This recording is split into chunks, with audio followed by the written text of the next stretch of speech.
Thank you everyone who has chanted here. It always gives a very wonderful vibration when we chant Gita, either it is one chapter or multiple chapters. Even our Gita Panchamrit that we do during Balavihar, when all the voices come together just for the 5 slokas, even that makes the entire environment so blissful. I extend a warm welcome to each one of you for the blessed Satsang at Chinmaya Mission Pittsburgh.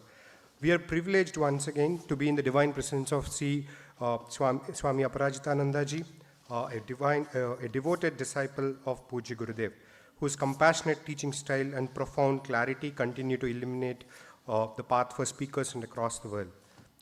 Yesterday, Swamiji was here, so we were talking about leadership the Gita way.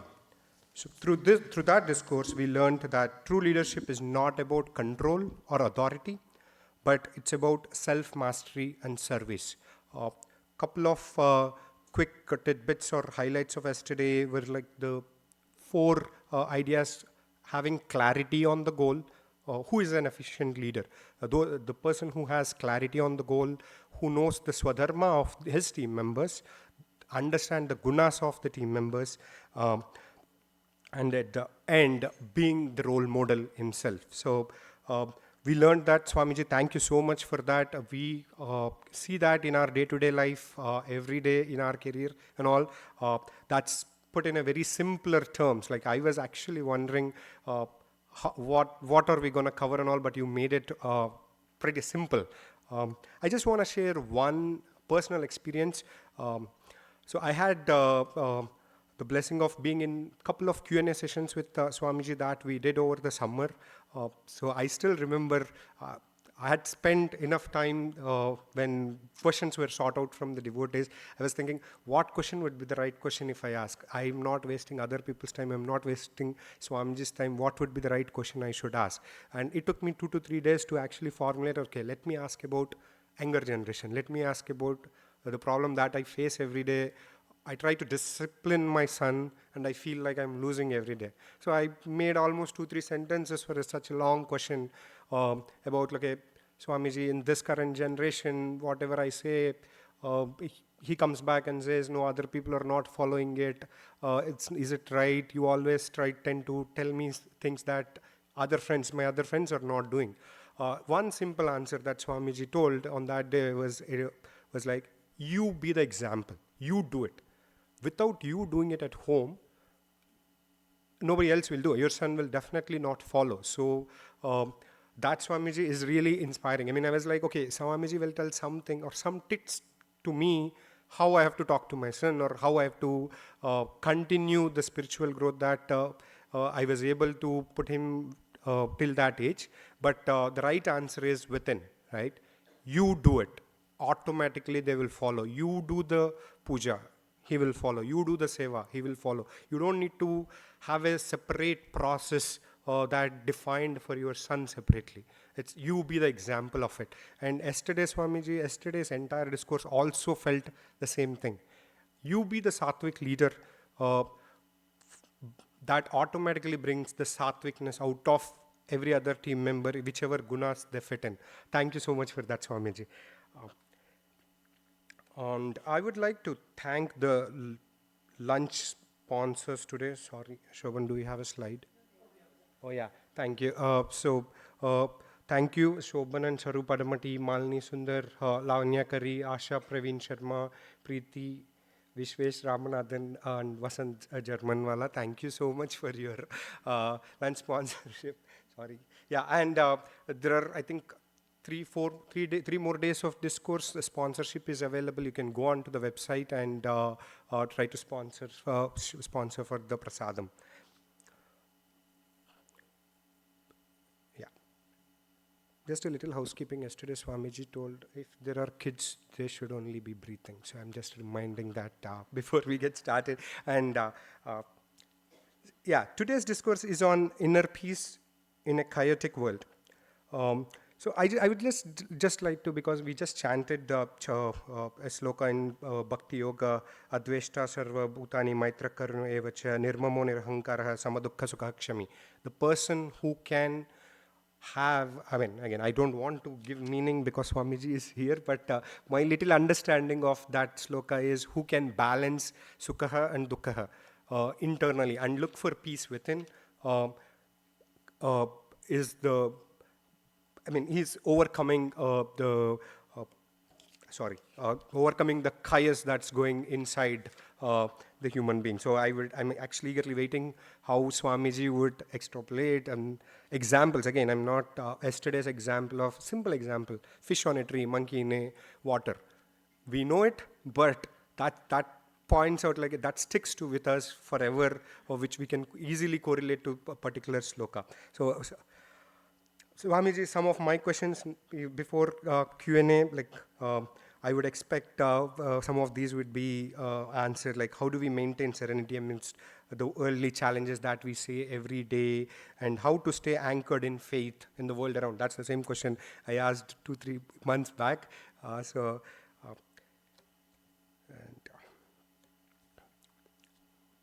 Yeah, now as we continue the spiritual journey, Swamiji, we are eager and ready to learn from you this evening to understand how we as seekers cultivate inner peace amidst the chaos that's going on.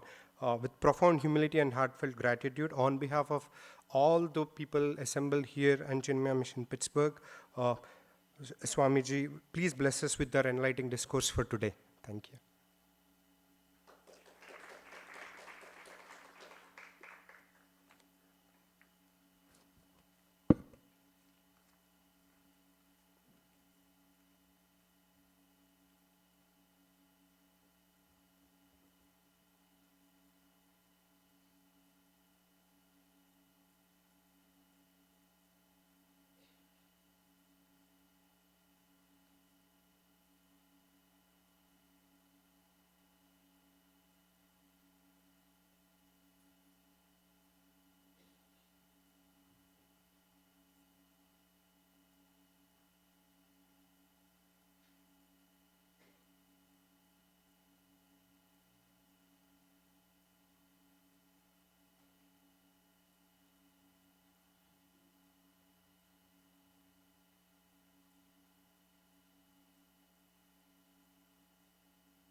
Hari Om. Yes.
Om Sahana Vavatu Sahano Bhunaktu Sahaviryam Karavavahai तेजस्विनावधीतमस्तु मा विद्विषावहै।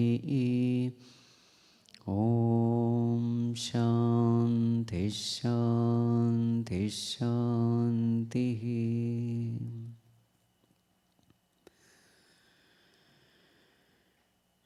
तू है अनाथ बंधु करुणा सिंधु,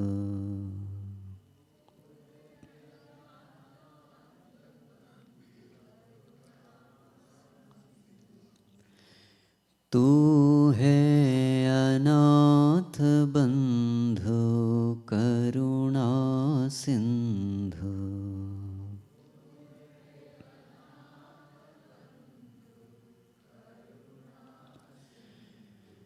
ओम गुरुदेव जय गुरुदेव।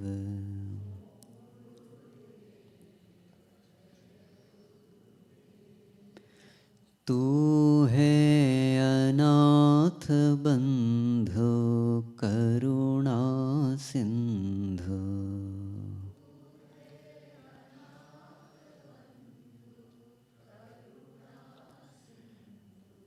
ओम गुरुदेव जय गुरुदेव।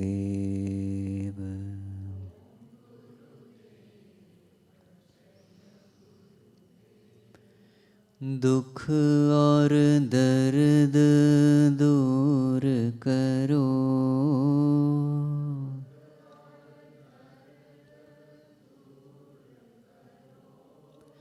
दुख और दर्द दूर करो,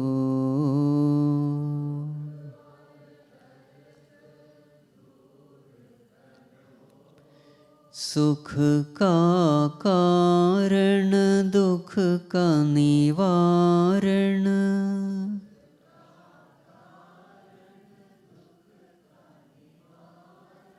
सुख का कारण दुख का निवारण,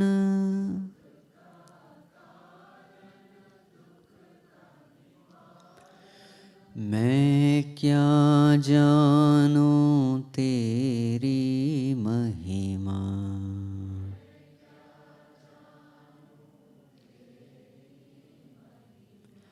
मैं क्या जानूं तेरी महिमा।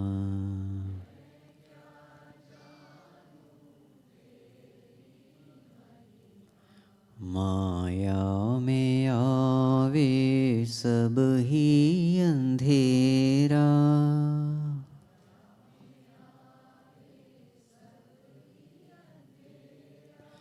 माया में आवे सब ही अंधेरा,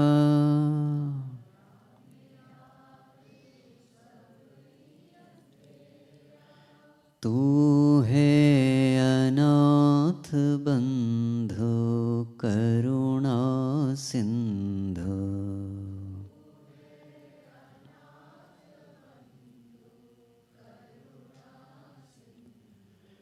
ओम गुरुदेव जय गुरुदेव।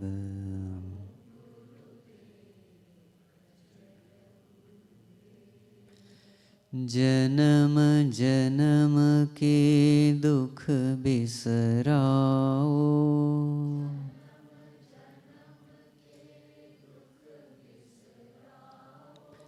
जन्म जन्म के दुख बिसराओ,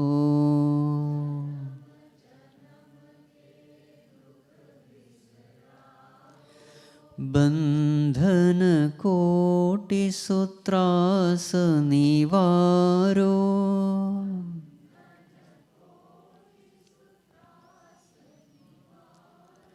बंधन कोटि सूत्रास निवारो,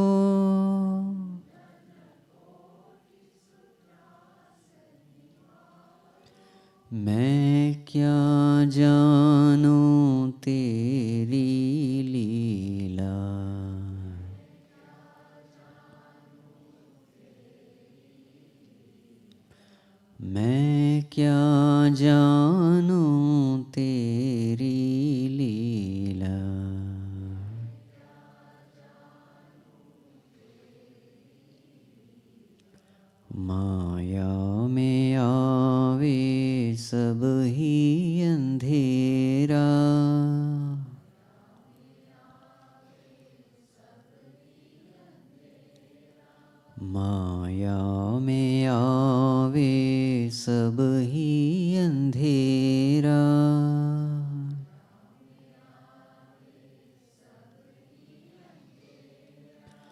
तू है अनाथ बंधु करुणा सिंधु।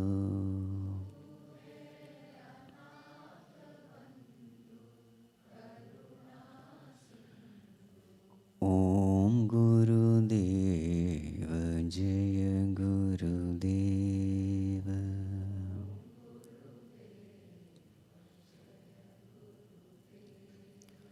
ओम गुरुदेव जय गुरुदेव।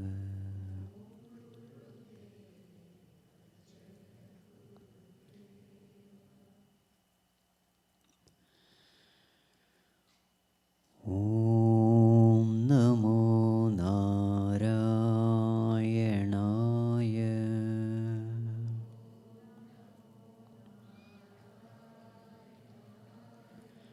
ओम नमो नारायणाय।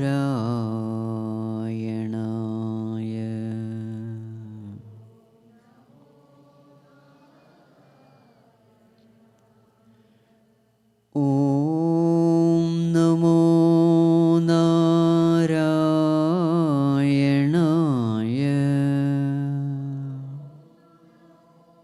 ओम नमो नारायणाय।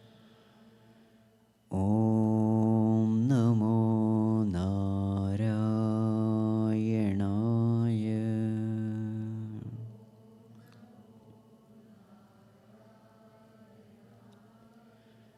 ओम नमो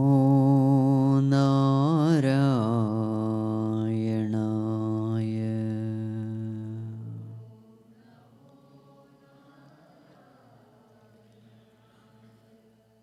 ओम नमो नारायणाय।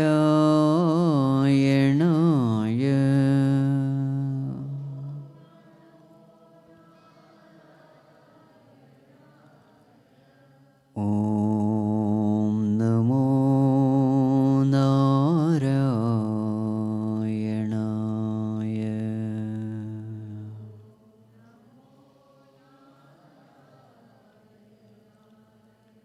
ओम नमो नारायणाय।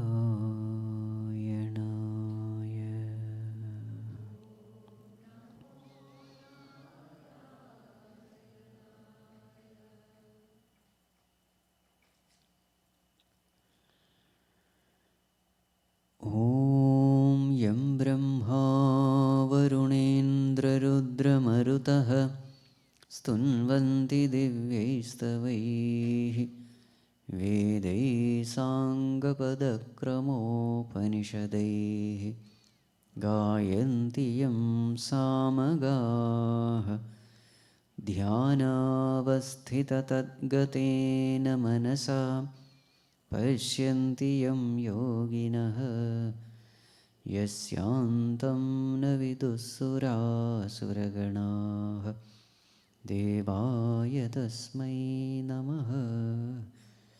देवाय तस्मै नमः।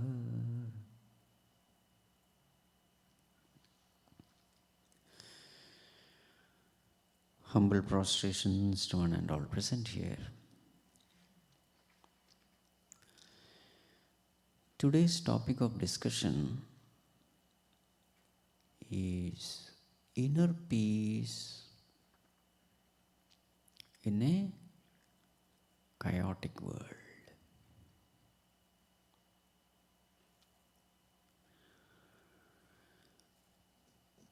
This topic has to be analyzed from various standpoints.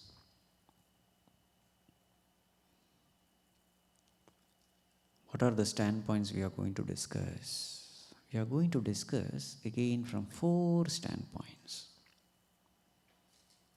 Standpoint number 1, from the Paramarthika level, from the absolute standpoint. Standpoint number 2, from Adi Daivika standpoint. From the standpoint of, how can you translate? Say, from spiritual standpoint. Standpoint number 3, from Adi Bhautika standpoint. Say, from worldly standpoint. From the standpoint of the outer world. And fourth one, from the standpoint of Adhyatmika. From the standpoint of the inner world, let us say. Paramarthika, Adhidaivika, Adhibhautika and Adhyatmika. So first, from the absolute standpoint, Paramarthika level.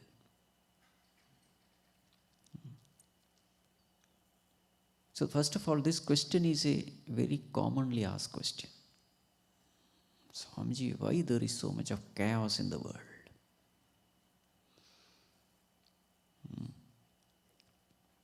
So much of suffering, so many wars are happening, poverty is there, disease is there. When Swami Vivekananda was a young boy, what was his name? Narendra. He also had his quota of confusion in the beginning. So he would tell, what kind of world this God has created? If I were to be God, I would have created a better world. On one side, there is poverty, there is nothing to eat. People die because of no food. On the other side of the world, people die because of overeating, obesity. Put little food this side. Both of them will live healthy. So these are the questions which generally people have. Why there is so much of suffering?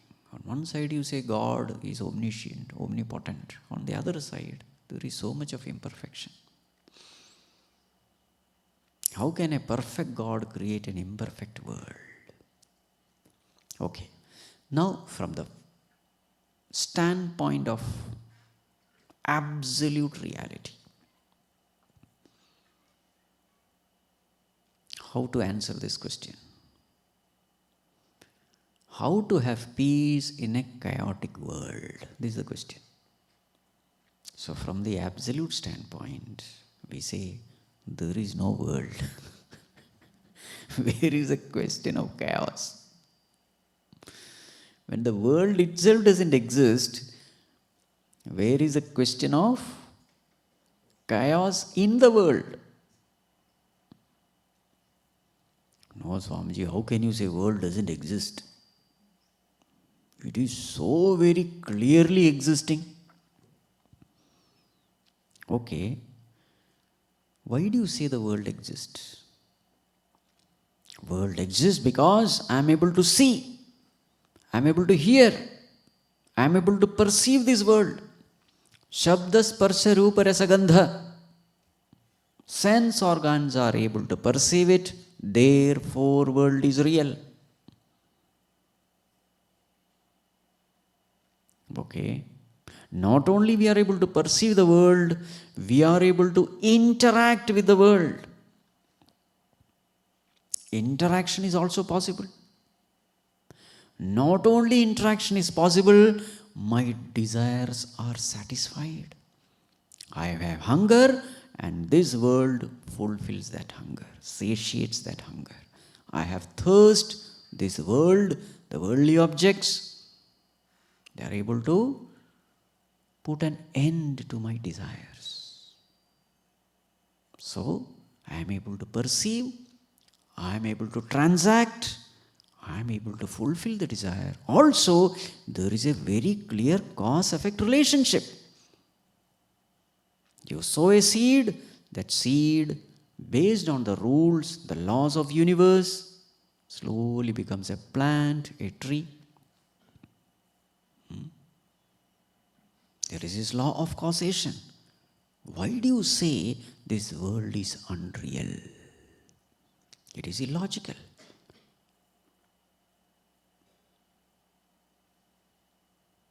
The world is so much real. Then the scriptures say, if this is your definition about reality, that I can perceive the world, transact with the world, fulfill my desires in the world, are you not doing the same thing in the dream also?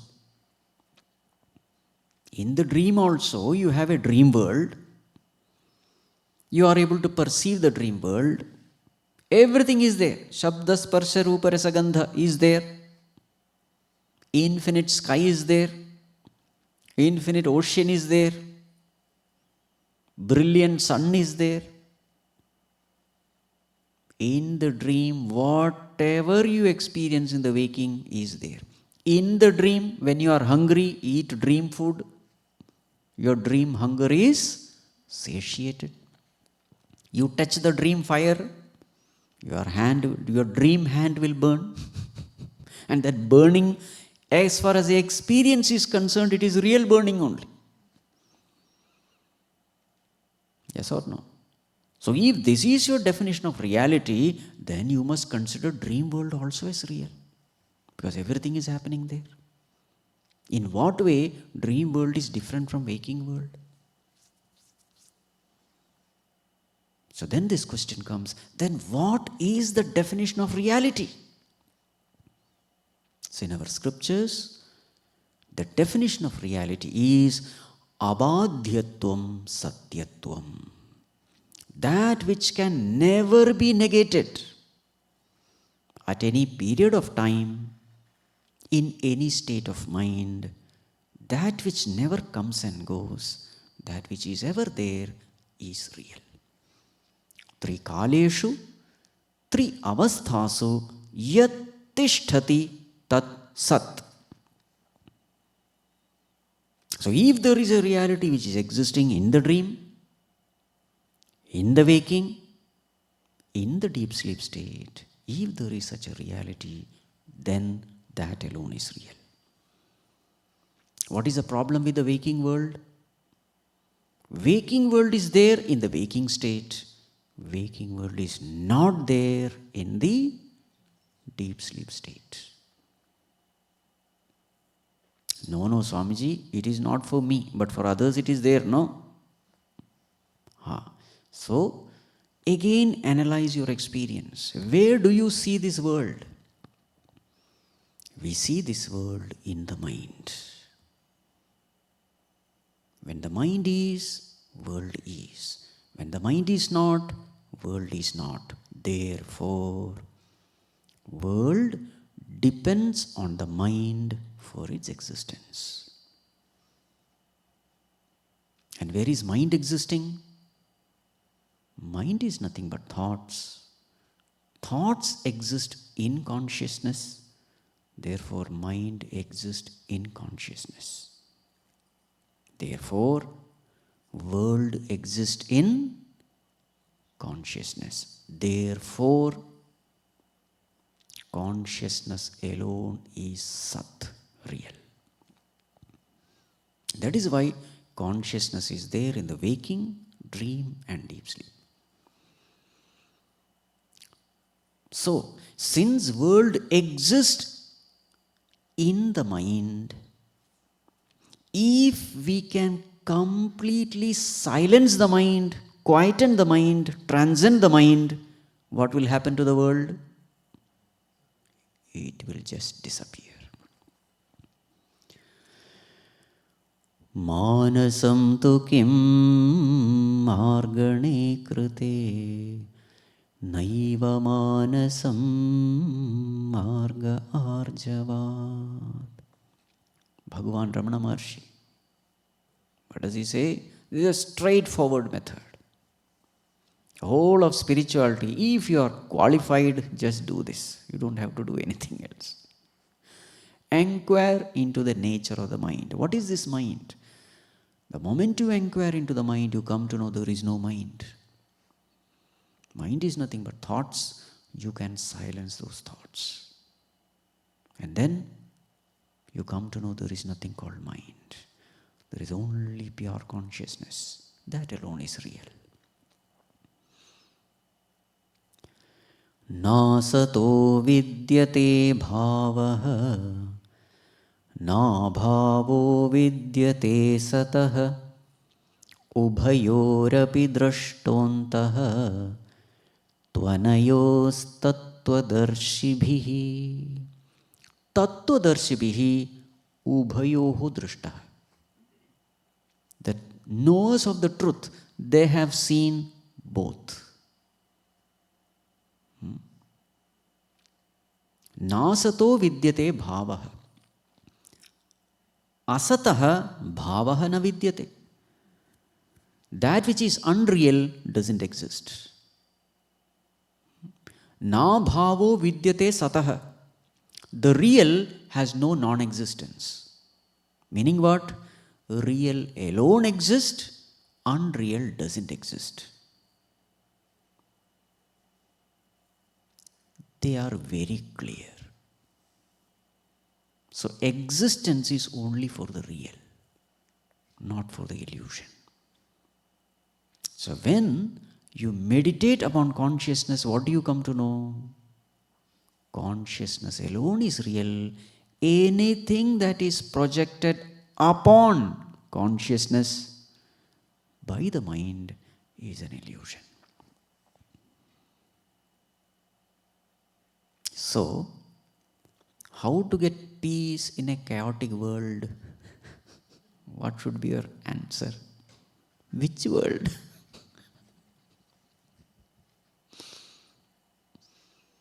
Before we analyze whether world is a chaotic world or a peaceful world, first of all, let us inquire whether world exists or not.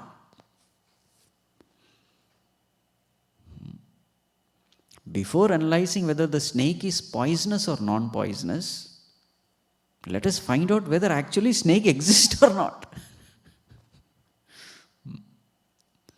You find there is only rope there. What was the question? Whether the snake is poisonous or non-poisonous. And when you inquire into, you find there is no snake only. So what happens to the question? Irrelevant. Somebody went to a Mahatma and asked, Mahatma ji, how to find peace in this terrible world? Mahatma asked, which world? There's a beautiful Zen story. So a Zen master had gone to somebody's house and they were in some top building and there was an earthquake. The building was swinging. Maybe it's in Japan. It was swinging and still it was there in place. This house owner started panicking. Immediately he was trying to rush out and suddenly he remembered there is a master there sitting. Sir, let's get out.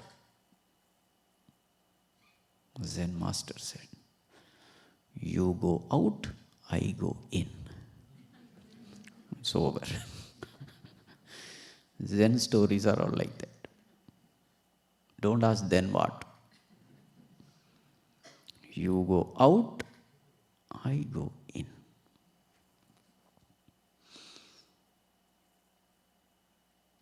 Swamiji, this is too much. I don't want this level. Keep your paramarthika aside. This is the best way actually. But most of us, this is too much. So therefore, we go to the next level. What is the next level? Adhi Daivika. So in Adhi Daivika, we assume that the world is real. But then, not only there is a world, there is also a creator of the world. So at this level, how to answer this question? How to find peace in a chaotic world? So then we say, this world is beautifully taken care by a perfect God. Therefore, there is no chaos in this world. Who is that Lord? Omniscient, omnipotent, omnipresent, all-pervading, all-knowing, all-powerful. God He is. Everything that is happening in this world happens by His will, happens under His supervision, happens by His knowledge, happens by His grace, happens by His permission, and happens in Him, because there is nothing other than Him. How can such a perfect God allow imperfection? No way. So therefore, how to find peace in a chaotic world? No, the question is wrong. There is no chaos in this world. Everything is perfect.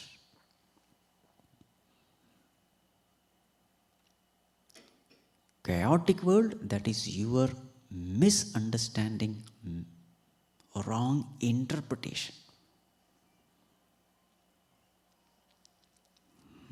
Everything in this world is perfect. Even the wars are perfect. It happens by His will. He wanted it, therefore there is war. In Bhagavatam, it's very clearly written. Bhagavan was born in a Yadava Vamsha, Yadava clan. What did he do? He made Yadava clan very strong. Using the Yadava clan, he eliminated all the wicked kings, the Kauravas. Paritranaya sadhunam, vinashaya cha dushkritam. Finally, he found that the Yadava clan themselves, they became arrogant, very powerful. Because now there was nobody to challenge them. Whenever you have absolute authority and power, you tend to become arrogant. Bhagavan understood this. So what did he do? He made them fight each other and kill themselves. His own children, Sudeshna, Charudeshna, Samba, Aniruddha, Pradyumna, these are all his own children and grandchildren. They were drunk. They made fun of these rishis. The rishis cursed them. And thus, in some Prabhasa Kshetra, all were intoxicated. They started fighting with each other and killed each other. It was also a will of the Lord only. Why? He said that all the wicked peoples are dead. Now these Yadavas, they have become wicked. Let them also die.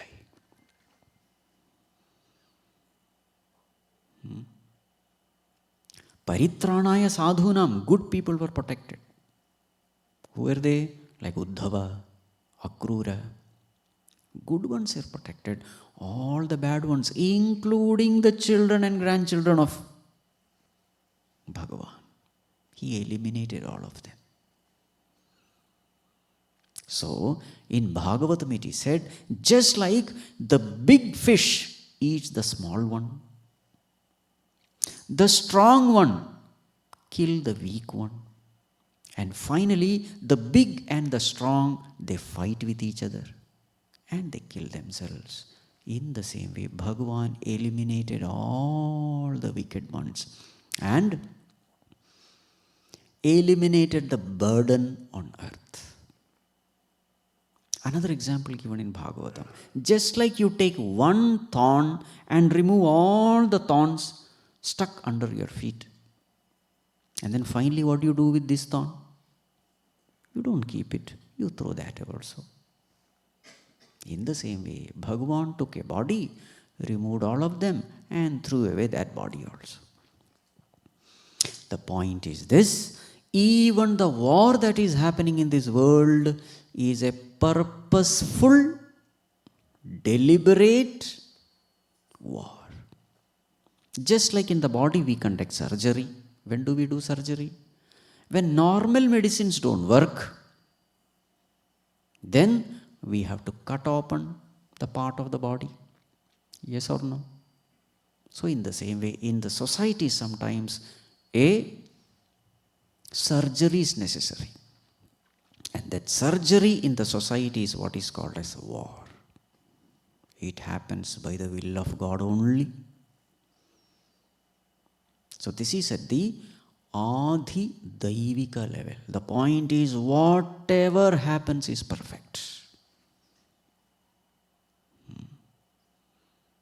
Maya Dhyakshena Prakritihi Suyate Sacharacharam Hetunanena Kaunteya Jagat Viparivartate Maya Adhyakshena Prakritihi Characharam Suyate. In my presence, by my will, by my permission, Prakriti does all the Srushti Sthiti Laya. Prakriti means what? Bhagavan's power only. So whatever happens in this world is perfect. Because a perfect God is taking care of this world. He cannot make a mistake. Ordinary human beings like us, we can make a mistake.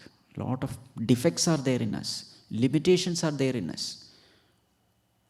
But a Bhagavan who knows everything, who's capable of doing everything, how can a mistake happen from his end? Never. So therefore, remove this term chaotic. There is no chaos in this world. Everything is perfect. So this is standpoint number 2. Adhi Daivika level. Now, Adhi Bhautika level. When we are living in this world, how to live a peaceful life, how to attain peace in this chaotic world. Now, in this world, there is one law. That law is called law of cosmic justice. Put in Sanskrit, it is called law of karma theory. What is the law? Nahi kalyana krit kaschit durgatim tata gacchati. As you sow, so shall you reap. This is the law at the worldly standpoint. So, what kind of world you create around yourself depends on what kind of karma you do. In this world, don't say it is a chaotic world. This world itself has so many worlds in this one world. In this world itself, there are so many worlds. Let us divide it into 3 worlds. The good world, or the sattvic world, the rajasic world, and the tamasic world. Which world we go depends on who we are. If you are a sattvic person, you will automatically gravitate towards a sattvic world. If you are a tamasic person, you will automatically choose to be in the world of tamas. So don't say world is chaotic. No. The world itself has 3 sections. So what is a tamasic world? Tamasic world is a world of ignorance. Don't say after death I will go to some world. No. Here itself you will find all the worlds. So what is a tamasic world? Of darkness, delusion, ignorance. All the clubs and pubs. It's a tamasic world. The light also, if you see, dim light. They don't want light. You see? Light is pain for them. Darkness is bliss. Ignorance is bliss. They drink. And there is a joy. They like it. The world of criminals. Their joy is in giving pain to others. You see? They're all the dark worlds. The world of tamasic people. Then there is a world of rajasic people. What is this rajasic world? Of competition, of hard work, of egoistic joys. The world of jealousies. The world of comparisons. The world of showing off. That is a rajasic world. The world of passion, action. The world of noise. Whoever makes loudest noise, he is number one. And everybody is competing to make lot of noise. I want to make my presence felt. The world should know that I am there. The world of competition. The world of ego. That is rajasic. What about a sattvic world? The world of devotion. The world of God. The world of love. The world of cooperation. The world of egolessness. Where everybody is competing with themselves in trying to eradicate their vices. You see? The focus is not on the external world, the focus is upon growing within. Such worlds are also there. The world of Satsang, the world of Seva, the world of Bhakti. That is called a Sattvic world. So in which world are we in now? I hope it is Sattvic world. You see, only such things are discussed. Suppose by mistake a tamasic person comes to Sattvic world, what will he experience? Suffocation. You'll run away from here.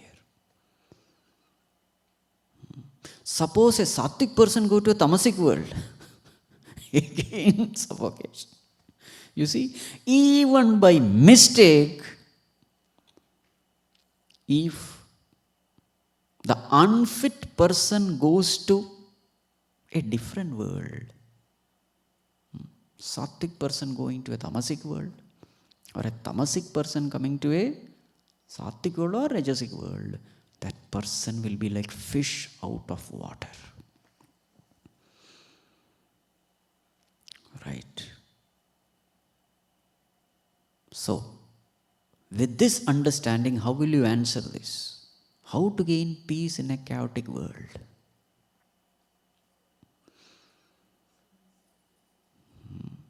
If you are a Sattvic person, you will be in a divine world, not a chaotic world. Transform yourself, that's all. Because the whole world is functioning based on karma theory. Reform your karma, that's all. The world around you will automatically transform itself. You are not a helpless victim in a chaotic world. No, you are the creator of this chaotic world. If there is a chaotic world around you, you have consciously or unconsciously created with your own unintelligent action. Because in this world, all kinds of worlds are there. You go to that world which you deserve. So this is from the Adhibhautika standpoint.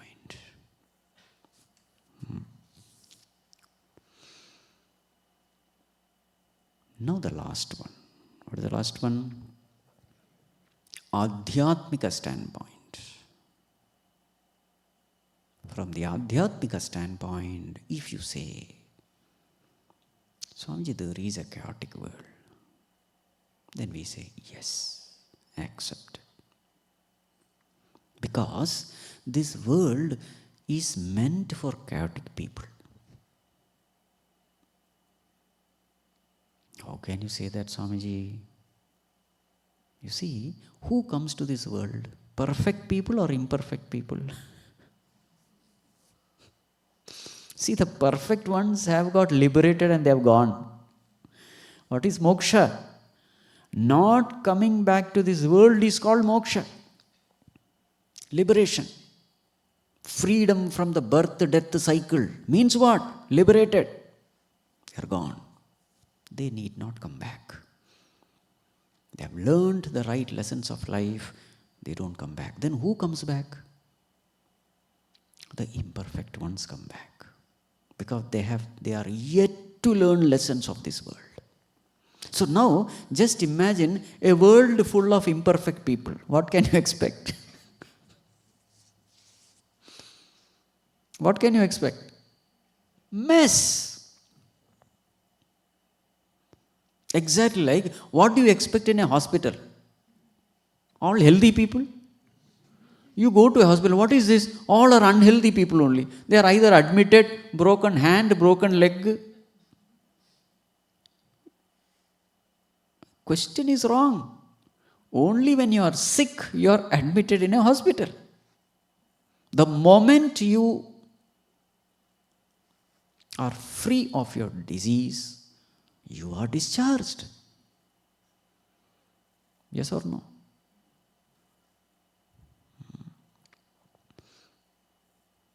In the same way, we are all suffering from various kinds of disease. What is that disease? Kama, Krodha, Lobha, Moha, Madamatsarya. Negativities of the mind. Ahankara, Mamakara. The ego. That is the root cause of all negativity. Raga, Dvesha. These are all the negativities of the mind. Kartrutva, Bhoktrutva. As long as these negativities are there, we will be admitted back time and again to this worldly hospital. Hospital is a very good example. When are you discharged from the hospital? Till you get well, there is no question of discharge in this worldly hospital, okay? Once you are admitted in a hospital, what is your main business? To prescribe medicine for others? What do you do?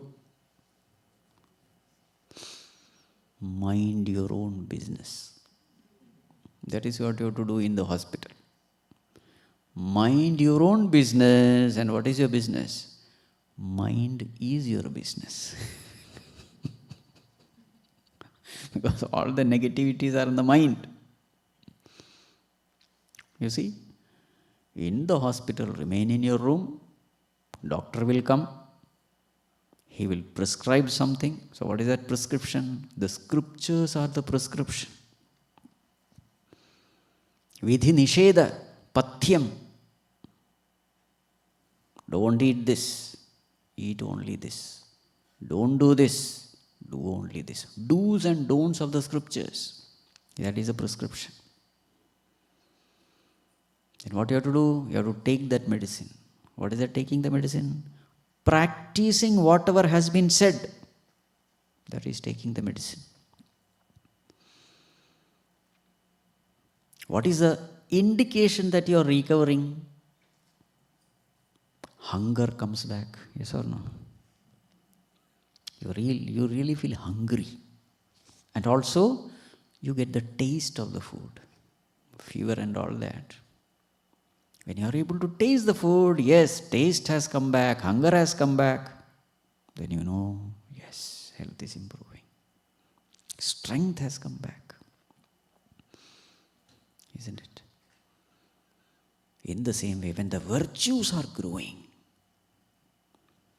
then yes, you are indeed evolving. When the negativities are coming down, you see, the weakness is going away. Then you say, yes, I am recovering. In the same way, when the negativities of Kama Krodha, they are all going away, yes, you are improving your health. You are improving spiritually. You are inching towards liberation. The mind is more and more getting quiet. Mind is getting purified. Virtues are growing. Then it's an indication that yes, moksha is not far. Isn't it? Then finally what happens? You are discharged from the hospital. What is that discharge? Liberation from birth-death cycle. Means what? No more coming back. So the point is this. Who comes back to the world? The perfect ones or the imperfect ones? Imperfect ones. So if all the imperfect ones are in the world, what can you expect in the world? Chaos. What else? So how can the world be without chaos?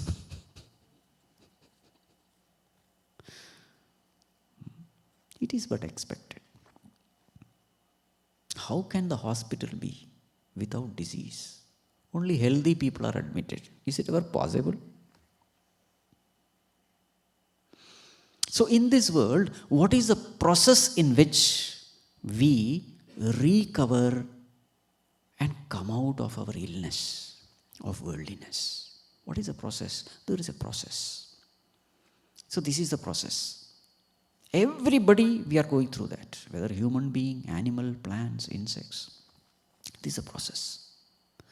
First, I have a knowledge, some knowledge. With that knowledge, I desire something of the world. With that desire, I perform action. With that action, I get a result. The result is either joy or sorrow, sukha, dukkha. If it is joy, I continue with it. If there is sorrow, then there is introspection. Where did I go wrong? When does that introspection happen?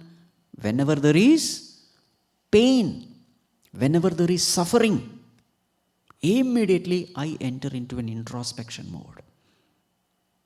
Because pain means somewhere I have gone wrong. I have to correct myself. Introspection happens. With that introspection, I come to a corrected knowledge mode. Oh, this is the place I made a mistake. I shouldn't have done this. I should have done that. So that is a corrected knowledge. With that corrected knowledge, again what do? A desire comes. Desire leads to action. Action leads to result. Result leads to joy or sorrow. Whenever there is a sorrow, there is introspection. And with that introspection, there is corrected knowledge. So every time I am upgrading my knowledge based on the feedback I get from my karma phala. Yes or no? This is how we are all living. By knowing whether we know or not, this is what is happening. So constantly we are upgrading ourselves. And this upgradation, tamasic person upgrades himself into rajasic person. Rajasic person evolves to become sattvic person. The sattvic person further evolves to become trigunatita or liberated person. This is what is the process going on. And in this process, everybody has to commit mistake. There is no choice. We all learn by committing mistakes only. But when we commit a mistake, what happens? There is disturbance. When there is disturbance, there is introspection. With introspection, I correct myself and then move forward. Right? So everybody in this world is evolving. The plants are evolving to become insects. The insects are evolving to become birds. Birds are evolving to become animals. Animals evolve to become human beings. In human being also, the tamasic evolves to become rajasic, rajasic to sattvic, sattvic to liberated ones. This is a process. And every one of us, we are in the right kind of environment, which is necessary for us to go to the next stage. Now, I have made one statement. There is suffering. Suffering makes us introspect, isn't it? Now see, suffering is a great blessing. Though we may not like it, but it's a fact of life. What are the benefits of suffering? Number one, suffering helps us understand the value of that thing.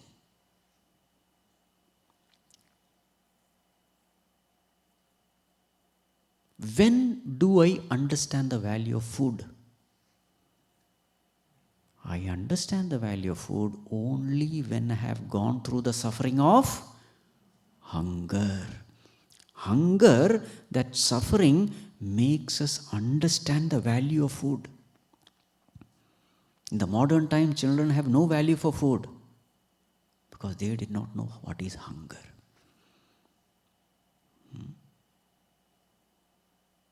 If I have to understand the value of water, I have to necessarily go through the suffering of thirst. In this world, everything has a value. When will I know the value of health? Disease is a must. It is necessary. Suffering has its value. Lord will not put suffering in this world without a purpose. To understand the value of health, you must go through disease. Otherwise, we have a tendency to take it for granted. Something is given to us and we take it for granted. Bhagavan has given a healthy kidney, liver, heart, all the functions. We take it for granted. And then what we do? Smoke. Lungs are getting affected. I don't care. Then when something happens to lungs, then there is regret. Again we enter into drinks. What is that organ which fails? Liver. You see? I understand the value of a thing only when I lose that thing. Or I suffer from the absence of that thing. So therefore suffering is absolutely essential. An orphan alone knows the value of parents. A healthy family is necessary for the growth of the child, physically, emotionally, intellectually. A healthy family setup is necessary.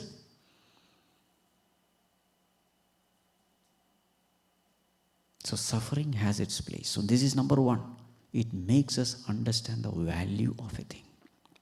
Again, suffering makes us very tender, compassionate.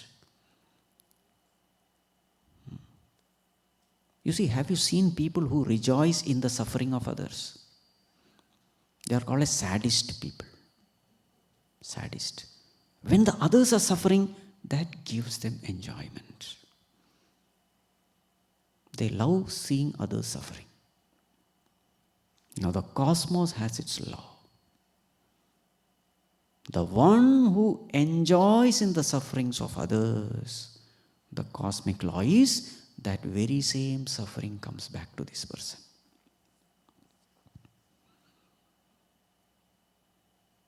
Then what will happen?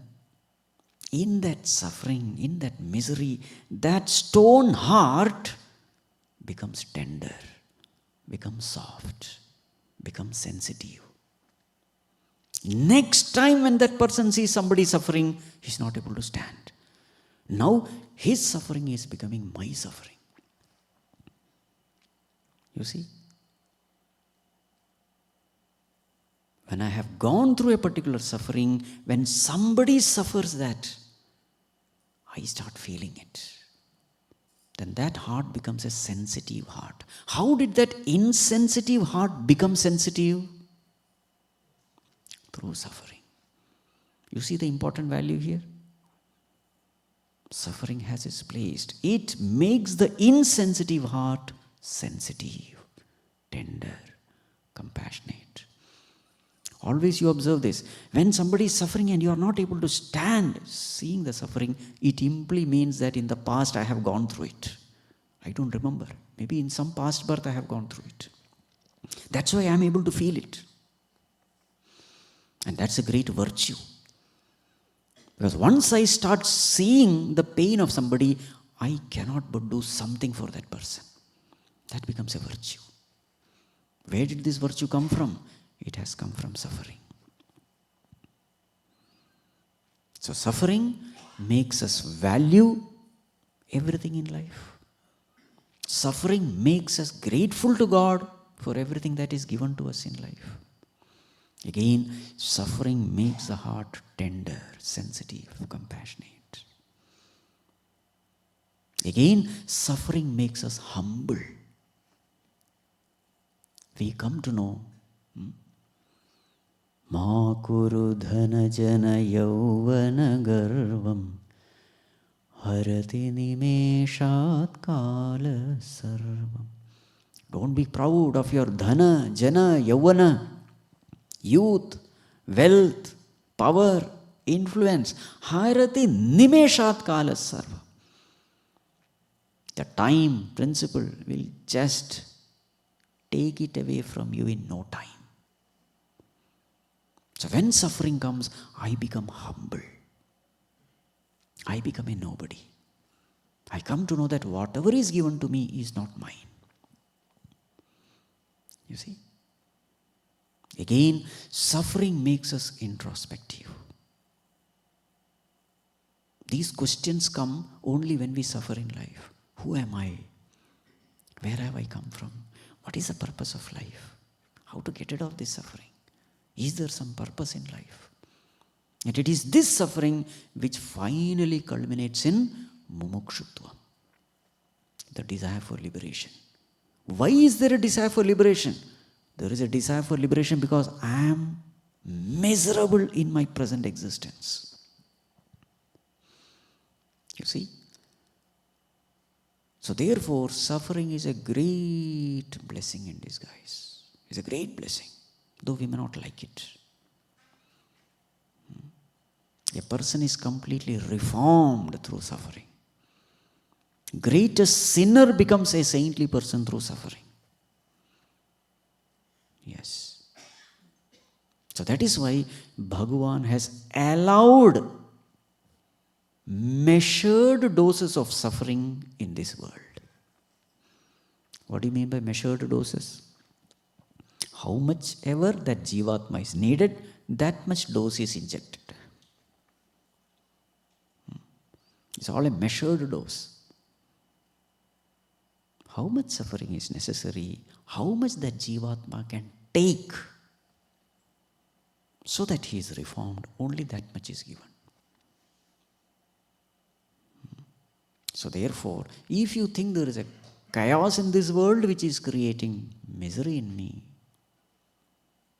that is consciously kept for our own evolution.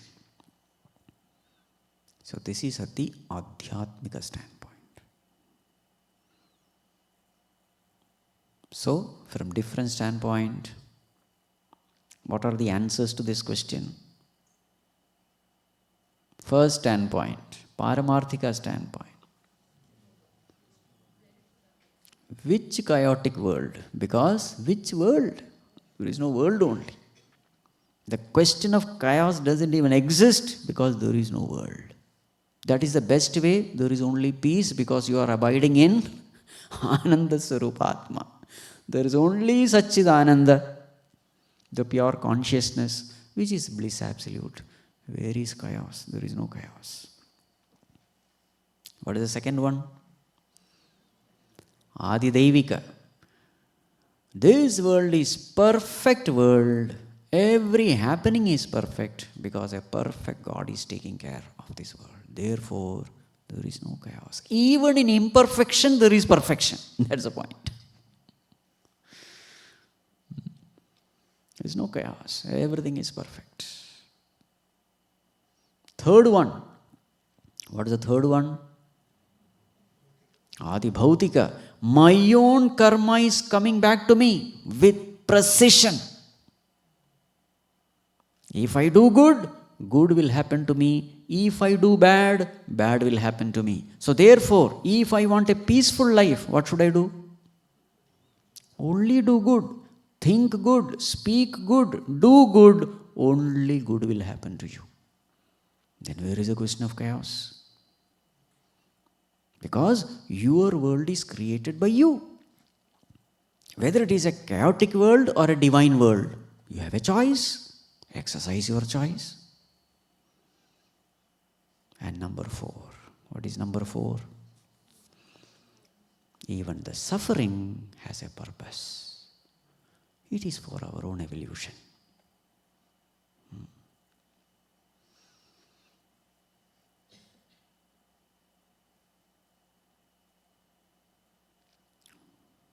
I hope I have done justice to this topic. But now we can have some question answer.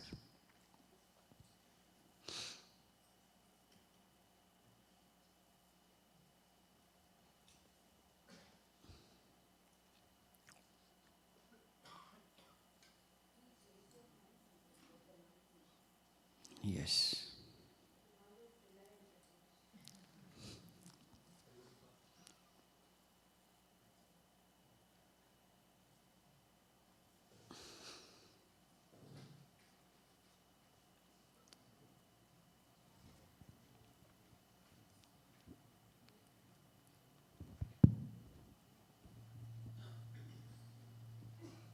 Hari Om Swamiji. Yes.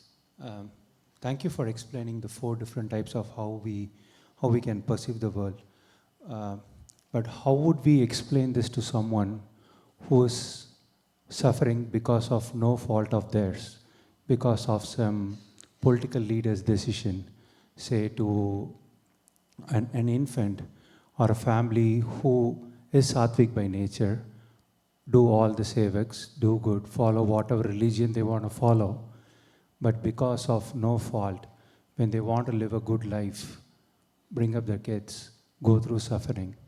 So do we tell them, is it because of their past karma, or how would we explain the chaos to them?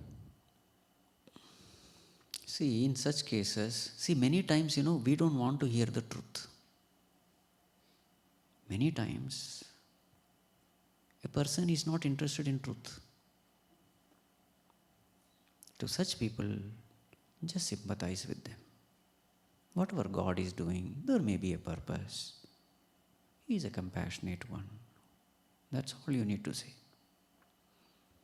If a person is not open to truth, don't tell the truth. It is your karma, that is why you are suffering. Don't tell all this. You see, if the truth is bitter and the person is not ready to accept the truth, listen to the truth. Because many times they may ask question, but they are not interested in answer. They are only interested in solace. First of all, find out, are they interested in answer or do they want just a solace? What they want, give. Thank you, Swamiji.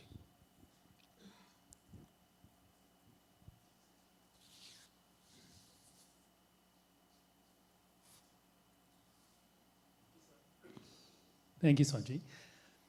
At the Adidaivika level then, this world is perfect. I can maybe not believe it, but I can intellectually argue that. My problem is trying to figure out what the perfect response is to that situation. So, if Sujana punches me and Sunil in the nose, and we both have, say, that situation is perfect, but Sunil responds and says, I'll accept it, I'm cool, but I respond angrily, are we to say then that both reactions are actually perfect? Because the God, Bhagavan, has created a perfect situation. And if that's the case, is any action absolutely right or absolutely wrong? For us to? Is any action that we respond to or in any way we react, can that be termed as absolutely good or absolutely bad? The way we react to a situation. You see, that very disturbance of the mind is an indication that we are wrong. The moment we are out of tune with cosmic functioning, the moment we are, moment there is disharmony, that very same moment mind is disturbed. So disturbance of the mind is an indication that I am not in tune with God, tune with my Creator, and tune with my own true nature also. This is an indication. If I do any action out of disharmony, that action will only create more and more suffering for me. I don't know whether I've answered this. Yes, I think so. Okay. Hari Om Swamiji, I have one question. So Swamiji kind of gave us all the steps and all the different at different levels about the world's existence or non-existence and all of that. And at Adhyatmika level, when Swamiji said, we are always evolving, right, Yes. Swamiji? But there are situations we feel, I was in a better state before, but the situation devolved me into more of a, like from a whatever sattvic state if I am, it becomes more angry or competitive or even to tamasic level. So it's not always a glorious way of evolving upward. There is always that back and forth also, Swamiji, in this See, world. generally we don't devolve, generally. Maybe for few moments or few days. But what happens is, as we evolve, we are also experiencing a higher state of joy. The rajasic joy is much higher than the tamasic joy. Sattvic joy is much higher than the rajasic joy. So, moment you come from sattvic state to rajasic state, you become miserable. Earlier, when you went from tamas to rajas, you were happy. That very same rajasic state was happiness once upon a time. But once you are exposed to the sattvic state, that very same state of rajas is no more happiness, it is suffocation. So therefore, generally there is no scope for devolution. Because your mind has become so sensitive. See, higher means what? Sensitivity. Higher sensitivity. So a sensitive mind, a little bit of pain is too much. Exactly like a dust particle on the foot, I am not even aware. But the same dust particle into the eyes, I become miserable. Dust particle is the same. What made the difference? Level of sensitivity. Here it is thick skin. Here it is a tender skin. In the same way, the mind also evolves. First it was a thick-skinned mind. But slowly with spiritual progress, the mind becomes very, very sensitive. So then it just cannot go back and relish that lower pleasures. Just can't.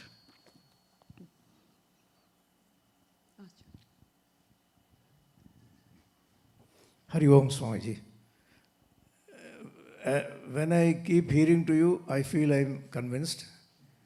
But then maybe it is a trait of a weekend Vedantin. The moment the talk is over, all sorts of doubts crop up in my mind. This, in the 4th chapter, there is a sloka. Whenever dharma is threatened, I appear. So what is the threshold at which he will appear? Does this come in the category of Adhi Daivik? Must be so, if I have understood Yes. correctly. Correct. So I don't have to worry. Yes. Okay, now it is clear. Thank you very much. Hari Om.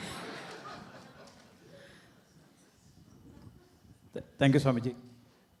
So, I could be sometimes like I could be sitting 15 minutes in front of a monitor or TV, and I'm completely blank.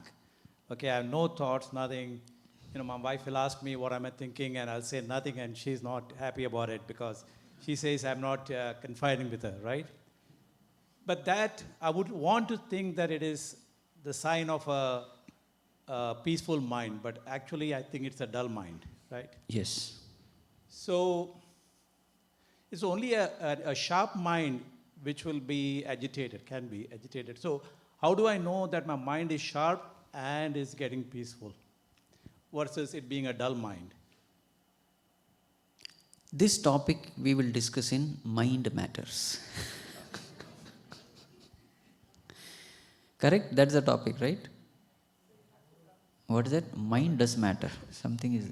Mind matters. So we will talk only about mind there. But many times what happens is, I'll just for the time being say, we think mind is peaceful, but deep down there are so many undercurrents in the subconscious mind. See, there is something called conscious mind, there is something called subconscious. In the conscious mind, whatever thoughts are there, I am able to detect it. But deep down there are thoughts. So that is why many times we think, Arey, I don't have any thoughts. But why is it that the peace is a dry peace? It's not a cheerful peace. Peace also has got so many variations. There's a boring peace. There is a painful peace. There's a cheerful peace. There's a dull peace. Yes or no? Sometimes in meditation, you're not sleeping. But mind is also not wandering. But there is no joy. There is some kind of dull silence. This is called as kashaya. Not the other kashayam.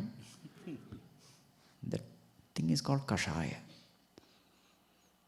So, mind has got so many such moods. The more and more we are purifying that mind from deeper layers, there is more and more joy which manifests in the superficial layer. I don't know what the question was. Is this a question? Yeah, it's in that direction, yeah, because there are no thoughts, but it's not peaceful. Correct. Thank you. Hari Om Swamiji. I liked your explanation where you said sorrow leads to introspection and how we figure out where we went wrong and it leads to corrected knowledge. But how can we ensure that the sorrow leads to introspection but not bitterness? Only through satsang. You just imagine, Kunti Mata also prayed for sorrow. You remember? You know that? Vipadassantu nashashvat tatra tatra jagadguru bhavato darshanam yatsyat apunar bhavadarshanam. This is a prayer of Kunti Mata. Vipadassantu nashashvat tatra tatra jagadguru. Bhagavan, give me lot of sorrows. Because only in sorrow I truly surrender unto you and remember you. Then I feel the connection with you. So she is converting every sorrow into a means to connect to God. This technique you will know only when you come to satsang. Otherwise, sorrows will come and you become bitter. And then you curse everybody. Why God? Why God has done this to me? I am a good person. You see? So in satsang we come to know, no, there is some mistake happening at my side. You take responsibility for your sorrow instead of blaming others. There is one more cosmic law. It's called as law of responsibility. You know what that law is? When I am suffering, let me take the responsibility of that sorrow. Generally, what do? It is because of this person that I am suffering, that person that I am suffering. Means I am okay, Somebody is not okay. As long as I don't take responsibility for my suffering, that suffering will not bless me. I will go on,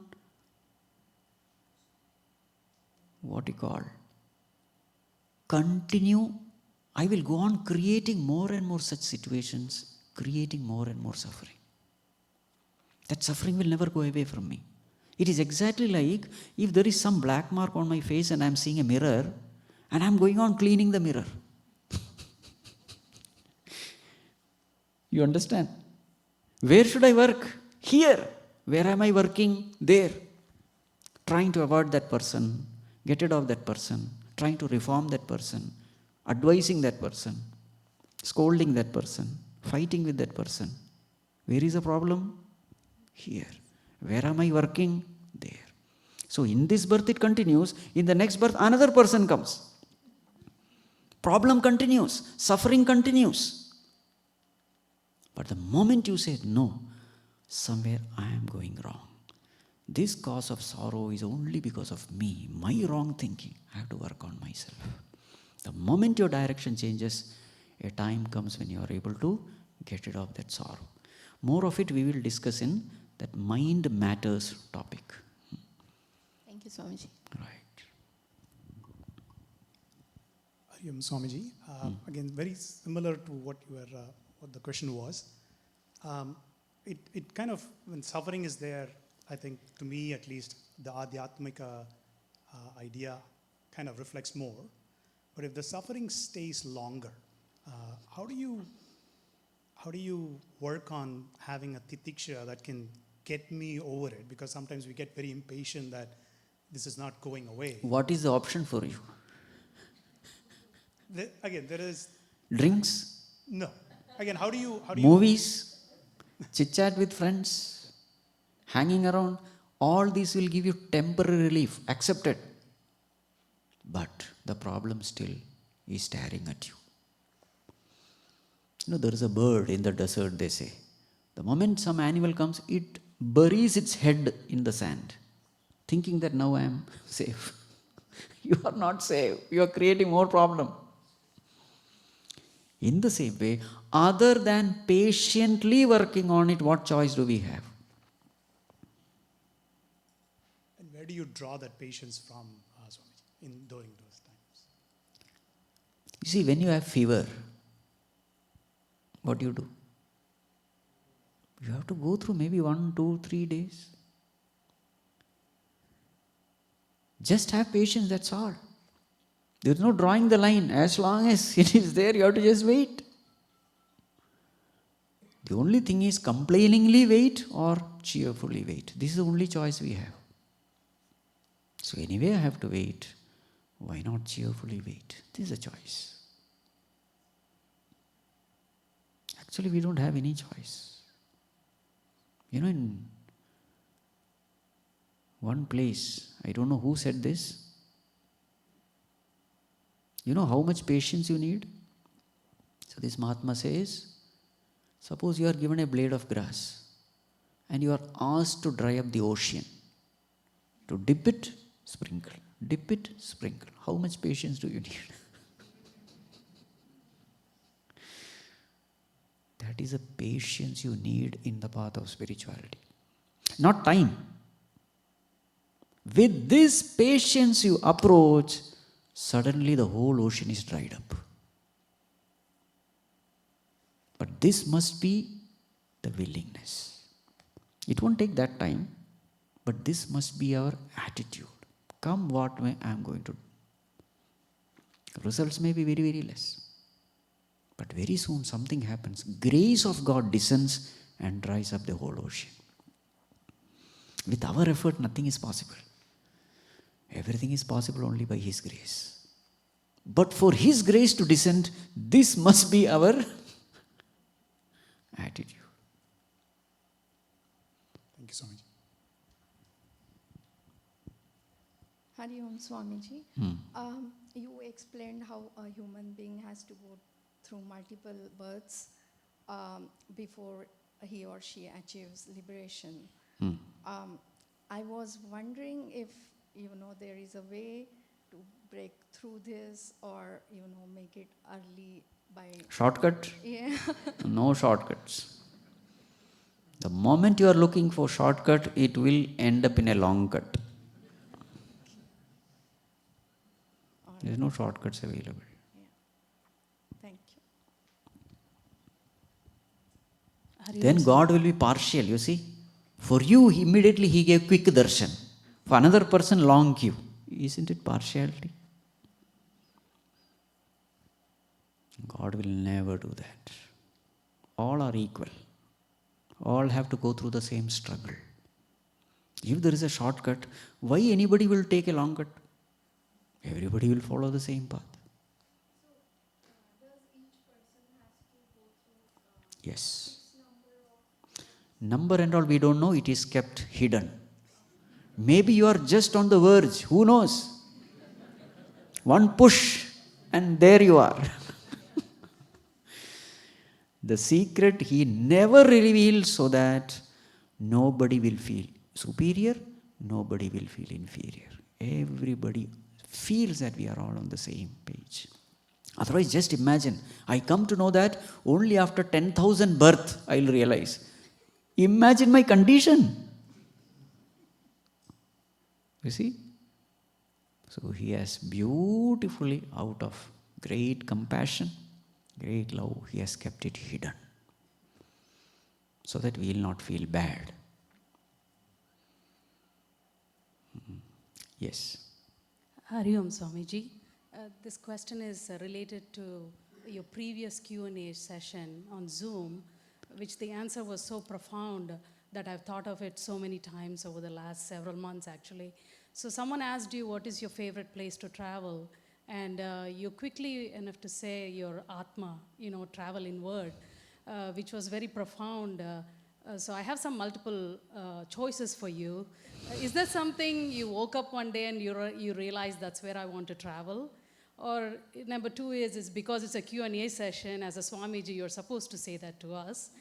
But obviously number three, from a learning standpoint is, I want to be there too, but how do I get to there, and what kind of sadhana would help me get to that clarity I can say to myself or, to myself that this is where I want to go. I know attending satsangs, but, so. See here, whatever you sincerely desire, you will get it. But to sincerely desire something, you must have clarity. Otherwise, you will not desire that. Somebody desired it, therefore I will also desire. It won't work. How much convinced are you that getting this will put an end to all my problems? How much convinced are you? That is why knowledge is very, very essential. Because based on what knowledge you have, you will desire. Desire and knowledge are interrelated. What you desire, definitely it will happen.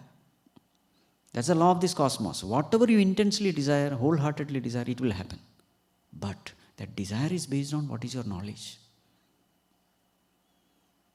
For example, I desire wealth because my knowledge is wealth will solve all my problems. If this is my understanding that wealthy people are happy, wealth can solve all problems, then automatically I will desire wealth. So knowledge and desire, they go together. So if you are to truly attain something, desire that. But to desire that, you must have this firm conviction that this is going to solve all my problems. And that knowledge happens only by exposing oneself to Shravanam, Mananam, Nidhyasanam. Listening, reflection, and then meditation. This is the only way, there is no other way. Thank you, Swamiji. Hari Om Swamiji. Say, for example, you're a person, in the process from Rajas to Sattvic, and everyday interactions, you interact with a person, the person insults you. You could either react back to that person, insult that person, because when the person insults you, you suffer, right? You are a very, very highly sattvic person. You could say, this doesn't affect me, I'm at a higher level, but you are not there at that level. So how should you react? Should you react back to that person? Because when you react back strongly to the person in your tone or other words, you might insult the other person. That way you cause harm. But in the process, you are happier, your suffering stops. So how do you react in this kind of situation, which we might go through all the time in life? See, there are so many options. Can you ignore that person? Your option will depend upon which level you are, tamasic, rajasic or sattvic. You say you don't want sattvic solution. You are in the process from rajas to... Do you want a sattvic solution? A real solution, sattvic... Of course, the best solution is sattvic solution. You don't want that? If you don't want that, then I will give you some inferior solution. As you said, give tit for tat. That's it, your mind is at peace. अच्छी तरह दिया उसको. But that will not take you higher. The higher is always sattvic, always. When that person has told something, there is a pain. That pain can be a wonderful means for you to evolve. Convert every calamity into an opportunity. Every calamity there is an opportunity. There is a lot to learn about yourself. Somebody is insulting me and there is pain. You know, that pain is directly associated with my ego. So somewhere that person, through that cosmic guidance, divine, is telling that, see, you are an egoistic person. You know, Swami Shivanji Maharaj of Divine Life Society, he would go to such houses for bhiksha where that person will scold him. Swami Shivanji Maharaj was a 6-footer. So such people, he would go ask bhiksha. There are so many people who would just give, food with lovingly, worshipfully. He will not go to their house. He will go to such people who will scold him, abuse him, criticize him, ridicule him, just to see whether my ego is pricked or not. Such a healthy fellow you are. Why are you begging and eating? Can't you work hard? He will stand there. He may not get anything also. He is looking within. How much am I affected by the words? Is there still the ego? Because if ego is there, there is pain. Your pain is directly proportional to the ego. Why can't you make this person an instrument of God in making you know who you are? You understand? Pain becomes a means for sadhana. Okay. Thank you, Swamiji. Namaste, Swamiji. Yesterday we talked about that mythical couple after 50 years of marriage. They were wondering who is the boss in the house. Finally, they come to an agreement. The husband tells the wife, look, I give my permission for you to be the boss. She was very happy. She took the control of the family. He says, I'm going to lay down the rules for you now. He said, all right, go ahead. I have made you the boss. She says, in the morning, you got to get up early, do all the dishes, clean the kitchen, make my coffee. It will be fun. One day, the husband was late in doing all of this. She comes up. She says, everything is in a chaos. She cannot put up with it. She says all kinds of words and tries to strike him. I said, hey, what are you doing? Don't blame me for that. Do you remember we went for Satsang yesterday? Swamiji said, nothing happens without God telling you to do it. You have to move only if He has given you permission. I got the permission, I tried to do it. Was she right? Is Amma here? No, it's a mythical story, Zen story. It's a Zen story. Thank you, Swamiji. Okay.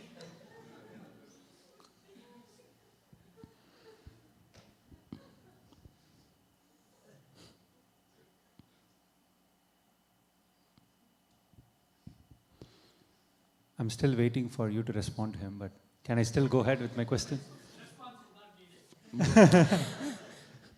So, just like how we have to evolve from a tamasic to rajasic to sattvic, should we also perceive the world from first looking at the sorrow, introspecting, improving, to realizing that it is all because of the karma, to realizing that it is still perfect, God is running it, to a stage where there is no world.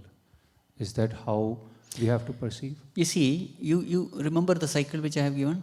Knowledge, desire, action, result, joy, sorrow, introspection, corrected knowledge, desire.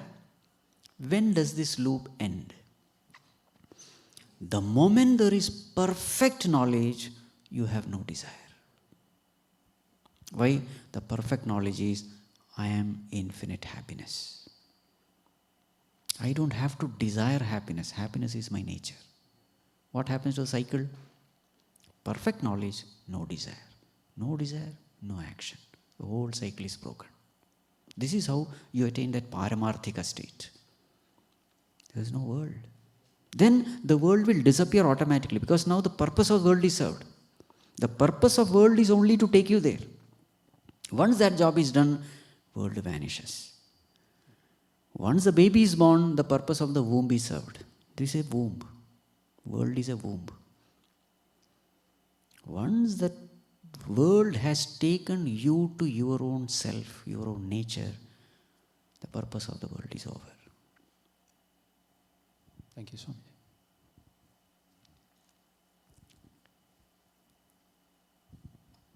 Namaskaram, Swamiji. So you mentioned about the cycle, right? You do the karma, you have the desire, you do the action results into punya karma, leads to sukham, papam leads to dukkham. Yes. Right, and you just said about introspection, right? Not necessarily everyone takes the step up, right? You could actually end up in regret also, right? What kind of sadhana or what kind of mindset should one have when actually there's a downfall in their progress? Downfall means? In terms of, like, you did a papa karma and then you're suffering because of that, right? Instead That suffering leads to introspection, isn't it? Right.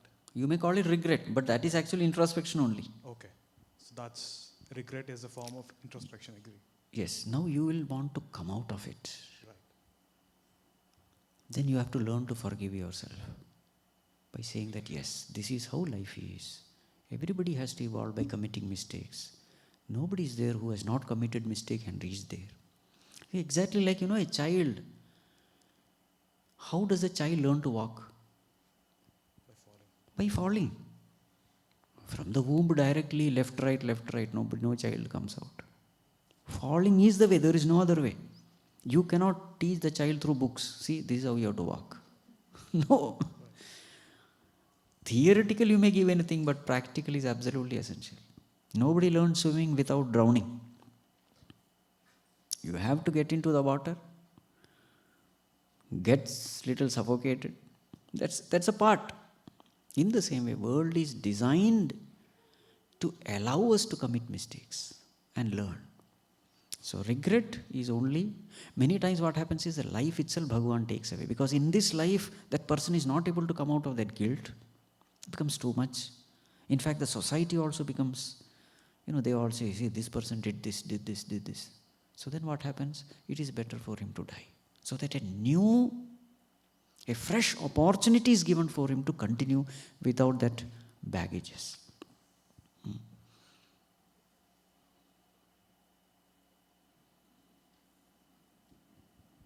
Pranam Swamiji. So Swamiji, where does our imperfection begin? Like in this world, since we are all imperfect. When did it begin? Yeah. When? When? Infinite past. Yeah. Beginningless. Anadi. Imperfection cannot have a beginning. Because if imperfection has a beginning, what is just before that? Perfection. How can perfection? After perfection, how can you become imperfect? So we are the very first Janma we would have manifested. There is no first Janma, it is Anadi. Okay. Beginningless darkness of ignorance. There is no beginning. The moment you say there is beginning, lot of questions will come. Yeah, so Swamiji, one more question. Like with the vasanas, right, I'm assuming they are also in Anatma. So when the gross body dies, why doesn't this fade off and why does it go with the subtle body? What goes with the subtle body? The vasanas. Vasanas are a part of subtle body. It is not a part of gross body at all. Exactly like your writing. Mm-hmm. Your handwriting is with the pen or in your hand? When the pen breaks, will your handwriting break? Handwriting is a part of vasana, isn't it? Did you get it? Little bit. See, your handwriting. Mm-hmm. Is it a part of the pen or is a part of your hand? Hand. Correct? So whichever pen is given to you, your handwriting will be the same. Though it may appear that it is a pen which is writing, actually it is not the pen which is writing, it is a hand which is writing. Correct? In the same way, though we may think that the physical body is doing everything, the mind which is behind the physical body, the subtle body is actually the doer. The desirer is not the physical body, is not the sense organs. The desirer is the thought bundle. So that has to go along with the subtle body at the time of death. It cannot remain with gross body at all. Gross body is nothing but a combination of 5 elements. Okay. So the ability to see and ability to think, all those is not subtle body, right? Like, is that subtle or is that the power to see? See, yeah. Ability, yes, ability to see is subtle body. Okay, the power is the actual reflection of the consciousness. That enlivening factor comes from consciousness. It's like electricity. Mm-hmm. But the ability to see is indriya. It is not a golaka. Golaka means physical. Mm-hmm. Ability comes with... You have studied Tattva Bodha? This is from that 15th chapter where you mentioned that Golaka and... Tattva Bodha you have to study. Yeah. Tattva Bodha it is there, no? Mm-hmm. So in the Sukshma Sharira, what all comes? Indriyas comes. So all the Indriyas belong to Sukshma Sharira. Mm-hmm. So at the time of death, the ability to see, ability to hear, all these abilities go away. Indriyas are taken away. Golakas are left behind. Mm-hmm. So when we say the ability to see, are we saying that reflected consciousness or that is different? It is a part of Sukshma Sharira. Okay. Of course, consciousness is reflected through Sukshma Sharira, through Sthula Sharira. Yes. Okay. It is consciousness only who is functioning. Who else can function? Okay. Thank you, Swamiji. Right.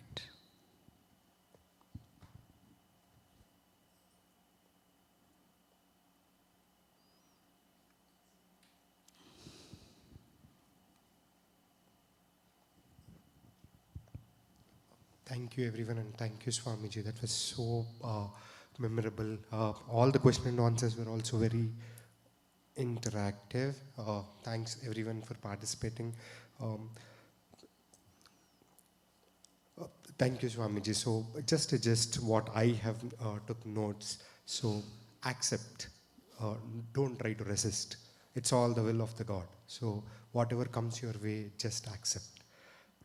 Self-discipline and devotion. That's the only path that we all have to achieve so that we move from Adhyatmika to Adibhautika, Adidaivika, and then the higher levels.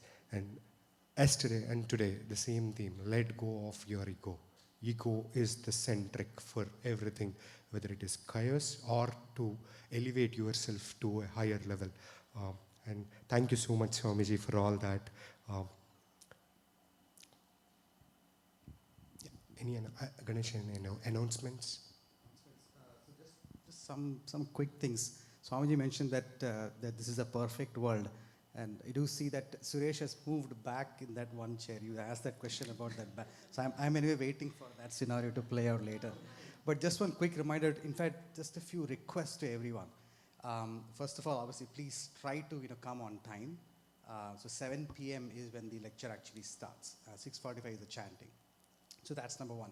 Second is, as you come in, if you're able to be seated in the front rows, that will be hugely helpful. Number two. Number three, as you're sitting in, if you can sit on the inner side, it will be really, really helpful. There are so many senior citizens who come in, but they are not able to come here.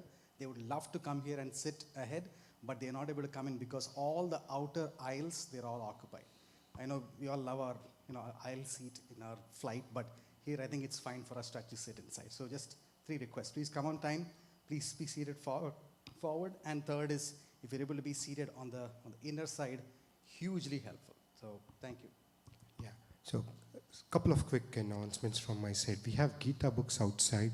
Swamiji gracefully accepted to autograph it. So if you purchase, you can bring them to Swamiji when you meet Swamiji and get them autographed.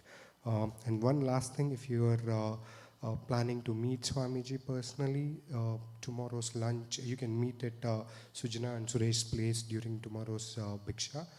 You can RSVP with them, just reach out to them so that they'll have an idea of the number of people attending.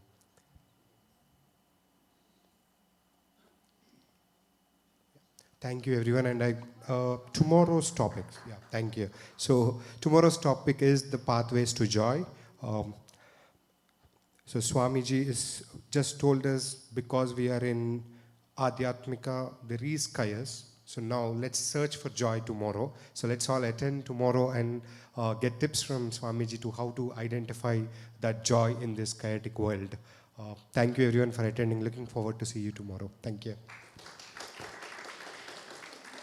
Om Sarve Bhavantu Sukhinah Sarve Santu Niramayah Sarve Bhadrani Pashyantu Ma Kaschid Dukha Bhag Bhavet Asato Ma Sadgamaya Tamaso Ma Jyotirgamaya Mrityor Ma Amritam Gamaya Om Purnamadav Purnamidam Purnat Purnamudachyate Purnasya Purnamadaya Purnameva Vashishyate Om Shanti Shanti Shanti Harihi Om Shri Gurubhyo Namaha Harihi Om.